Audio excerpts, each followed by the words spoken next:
بسم اللہ الرحمن الرحیم۔ آج 2 شعبان المعظم ہے اور آج ہی کے دن حضرت سیدنا امام الائمہ سراج الامہ امام اعظم ابو حنیفہ رحمۃ اللہ تعالی علیہ کا 2 شعبان کو عرس آتا ہے۔ آپ کی فقہی صلاحیت اور علمی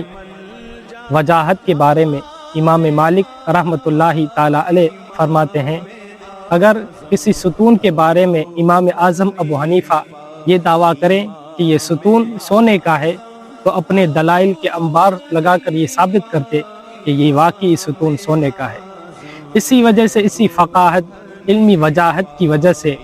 شیخ الاسلام علامہ علاء الدین حصکفی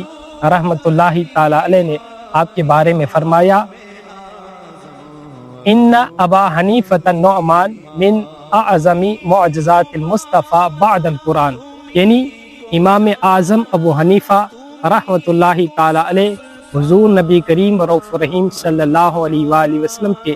عظیم معجزات میں سے ایک معجزہ ہے۔